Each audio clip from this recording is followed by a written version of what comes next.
The following presentation is best experienced with headphones.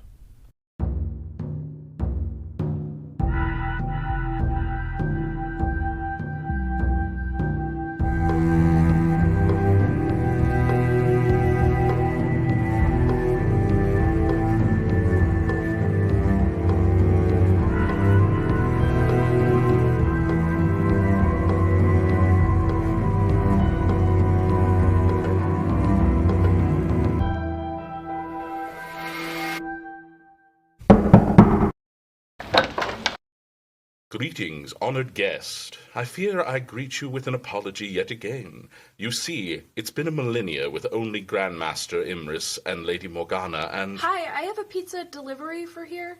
A pizza delivery? I think you may be mistaken. This isn't 221B Baker Street? Oh, well, you can get to Baker Street through our house, but it's odd that you would travel that way. I've delivered almost everywhere. Can you get me to Baker Street? One moment. I need to check with the Circle. Honored guest, please give me a moment. I really hope I can deliver this pizza before it gets cold. What's your favorite kind of pizza?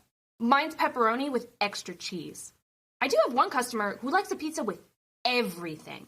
In fact, I remember the first time they ordered, I delivered a pizza to their house. A pizza with everything on it. Can you believe that? And as I walked up, I heard something rustling in the bushes next to the door. So I looked in there and boom! There was a huge raccoon in there. It started chasing after me, trying to get the pizza. So I had to run around to the back of the house, and I was banging on the door. Then somebody finally... Well, it seems we will all travel to see the Circle together. Our pizza and honored guests. Sounds good to me. Now, as I was saying, honored guest, it has been an era with only Morgana and Imris, and it seems it may prove a little difficult for our Circle to run as smoothly as it should with so many new minds. In fact, our Circle may have some sharp edges, but you didn't hear that from me. The stories always bring them together, however, so I leave you, dear guests, here in the Calliope Theater to brighten the mood. Well, you didn't take my handbook of travels. Who else would have?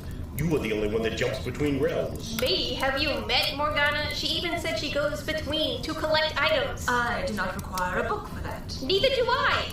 Is anyone else missing anything? Nan is still gone. Yes, Nan has still not shown her face anywhere. Could this all be connected? I fear... honored guests. Honored guests, we do apologize for not recognizing our duties as hosts. Yes, our missing items can wait. Hi. Can anyone help me here? Yes. Please forgive us. Nemo had mentioned you were trying to get to London. Where are our manners? My name is Lady Morgana. Asteria Webb here. So nice to meet you. I'm Lana Snow. Welcome to our house. I am Grandmaster Imris. You may call me the Traveler. You don't happen to be a traveler yourself, do you? I wouldn't say I'm a traveler, more of a deliverer. I've delivered everywhere you can imagine. My name is Jax, and I'm really glad to meet you all, but I really need to get to Baker Street. Oh, yes. Asteria, could you show Jax the door? Yep, right this way. Morgana, what were you saying about this all being connected? Well, I fear if it is all connected, that something very dark may be in the future for the House of Branching Paths. Do you think we may have to close the doors once more? That may be difficult. I heard the front door is moving now. I'm sorry, it's what? Successful delivery. Thank you, everyone. I take my job very seriously.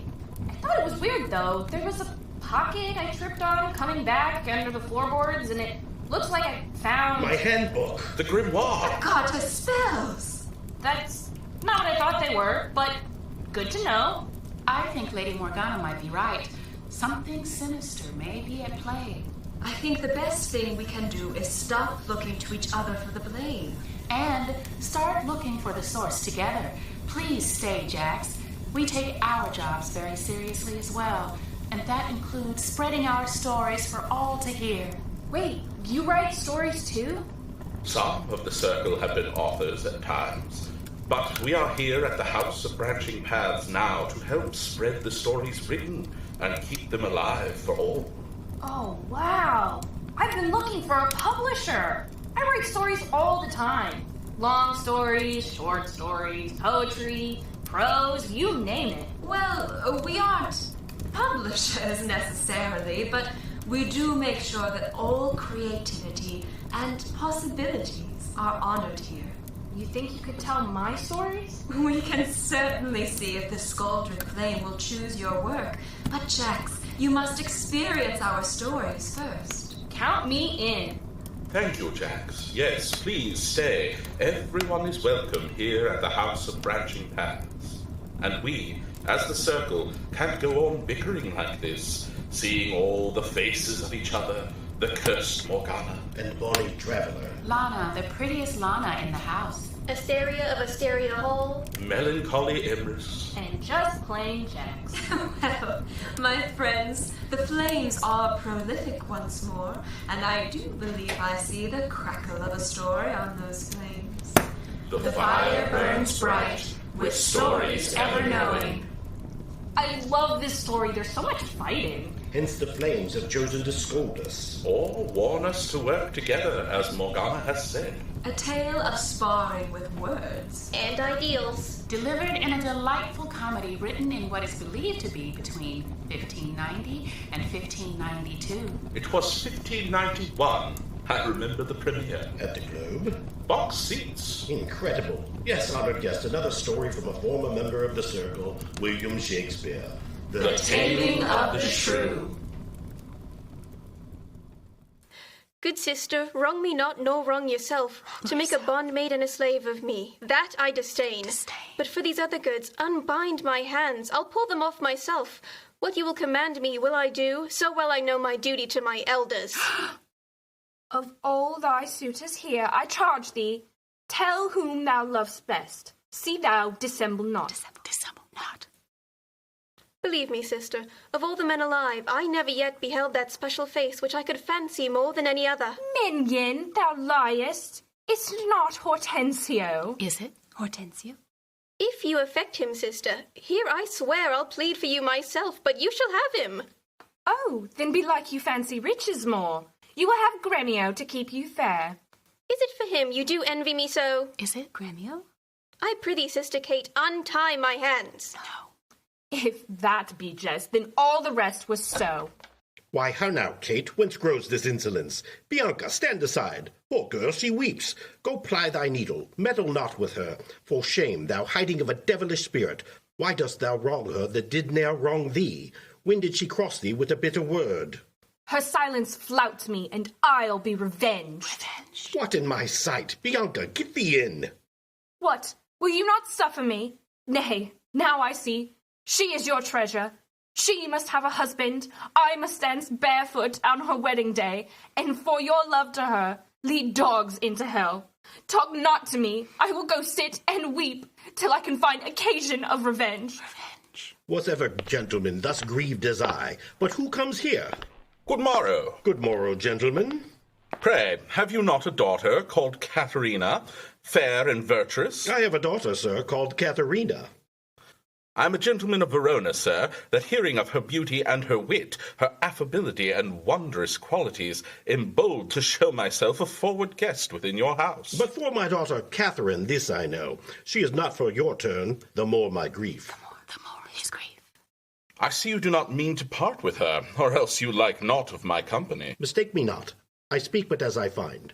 Whence are you, sir? What may I call your name? Petruchio is my name. Well, Signor Petruchio, will you go in with us, or shall I send my daughter Kate to you? I pray you do. I'll attend her here, and woo her with some spirit when she comes. Say that she rail, why then I'll tell her plain she sings as sweetly as a nightingale. Ooh. Say that she frown, I'll say she looks as clear as morning roses newly washed with dew. Say she be mute and will not speak a word, then I'll command her volubility. I'll say she uttereth piercing eloquence. If she do bid me pack, I'll give her thanks, as though she bid me stay by her a week. If she deny to wed, I'll crave the day when I shall ask the banns, and win be married. Aww. But here she comes. Good morrow, Kate, for that's your name, I hear. Well, have you heard? But something hard of hearing. They call me Catherine, that do talk of me. You lie, in faith, for you are called plain Kate. And Molly Kate. Kate the Cursed. Kate, the prettiest Kate in the kingdom. Kate of Kate Hall. Super dainty Kate. And therefore, Kate, take this of me, Kate, hearing thy mildness praised in every town, thy virtues spoken of, thy beauty sounded, yet not so deeply to thee as belongs, myself am moved to woo thee for my wife. Moved in good time. Let him that moved you hither remove you hence. I knew you at the first you were immovable. Why, what's a movable? A joint stool. Thou hast hit it. Come, sit here. Bulls are made to bear, and so are you. Alas, good Kate, I will not burden thee, for knowing thee to be but a bright light. Too light for such a swain as you should be to catch. Should buzz. Well taken, and like a buzzard. Oh, slow-winged turtle, shall a buzzard take thee? Aye, for a turtle as he takes a buzzard. Come, you wasp, in faith, you are too angry. If I be waspish, best beware my sting. My remedy, then, is to pluck it out. Aye, if the fool could find where it lies. Who knows not where a wasp does wear his sting? In his tail. In his tongue. Whose tongue? Yours, if you talk of tales, and so, farewell. A herald, Kate? Oh, put me in thy books. What is your crest? A coxcomb? Oh, Kate, will you be my hen? No hen of yours. You crow too like a craven. Nay, come, Kate, come. You must not look so sour. It is my fashion when I see a crab. Why, here's no crab, and therefore look not sour. There is. Then show it me. Had I a glass, I would. What, you mean my face? Well aimed of such a young one. Now, by St. George, I am too young for you. Yet you are withered. 'Tis with cares. I care not. Nay, hear you, Kate. In sooth, you scape not so. I chafe you if I tarry. Let me go. No, not a whit. I find you passing gentle. 'Twas told me you were rough and coy and sullen, and now I find report a very liar. Liar? For thou art pleasant, gamesome, passing. Thou canst not frown, thou canst not look askance, nor bite the lip as angry ones will, nor hast thou pleasure to be cross in talk, but thou with mildness entertainst thy wooers. With gentle conference soft and affable, why does the world report that Kate doth limp? Well... O slanderous world, Kate, like the hazel, is as hazel nuts, and sweeter than the kernels. Oh, let me see thee walk, thou dost not halt. Go, fool, and whom thou keep'st command. Did ever Dian so become a grove, as Kate this chamber with her princely gait? Oh, be thou Dian, and let her be Kate, and then let Kate be chaste and Dian sportful. Where did you study all this goodly speech? It is extempore from my mother wit. A witty mother, witless else her son. Am I not wise? Yes, keep you warm. Ah, Kate, and therefore, setting all this chat aside, thus in plain terms I wish that thou shalt be my wife. And will you, nill you, I will marry you. Now, Kate, I am a husband for your turn, for by this light, whereby I see thy beauty that doth make me like thee well, thou must be married to no man but me. Here comes your father. Never make denial. I must and will have Catherine to my wife. Now, Senor Petruchio, how speed you with my daughter? How but well, sir, how but well. It were impossible I should speed amiss. Why, how now, daughter Catherine, in your dumps? Call you me, daughter? Now I promise you, you have showed a tender fatherly regard to wish me wed to one half-lunatic, a madcap ruffian and a swearing jack, that thinks with oaths to face the matter out. Father, 'tis thus. Yourself and all the world that talked of her have talked amiss of her. If she be cursed, it is for policy. For she's not forward, but modest as the dove. She is not hot, but temperate as the morn. For patience she will prove a second gristle, and Roman Lucretia for her chastity. And to conclude, we have agreed so well together that upon Sunday is the wedding day. I'll see thee hanged on Sunday first. Hark, Petruchio, she says she'll see thee hanged first. Ah, 'tis only the love of my Kate. Bonnie Kate. Kate the Cursed. Kate, the prettiest Kate in the kingdom. Kate of Kate Hall. Super dainty Kate. And just plain Kate. The end. Well, we certainly don't want to end up like Kate and Petruchio. Or Bianca and Kate. Let's all avoid any quarrels from now on. We must work as a team, And spread the stories together. as one unified circle. For now, honored guests, we must say goodbye. Yes, my friend. I do believe I see the crackle of a story on those flames. But for next time. The Fire burns low, with stories ever glowing. What was that? Was that Nan? I'm really sorry about the floorboard. Did they fall? Quickly, honored guest, you must follow Nemo for your way out. We need to find her now. Goodbye, guests. Nemo, don't go by way of the halls. Honored guests, come, follow me, for you mustn't stay at our house for too long, and I'm not entirely sure what may be going on in the halls. I didn't mean it. Stay close behind, my guests, and whatever you do, don't answer any voices you may hear on the way out. Ah, finally, the front door has returned. Oh, and Jax, thank you so much for joining us. We are always looking for new authors to join the circle. You got it. You have been listening to The House of Branching Paths, a theatrical podcast experience brought to you by Round Two It Productions, created by Mark Kilmer and Carol Ann Miller, with featured artists Kimmy Kidd, Bill Blanky, and Caitlin Sowers, with music by Elegy. And many thanks to special guest artist April Sita as the voice of Jax. For even more content, join us on our Patreon, or for more stories like these, be sure to visit your local library. Thank you for joining us, honored guests, and remember, the fire may burn low, but the stories are ever glowing.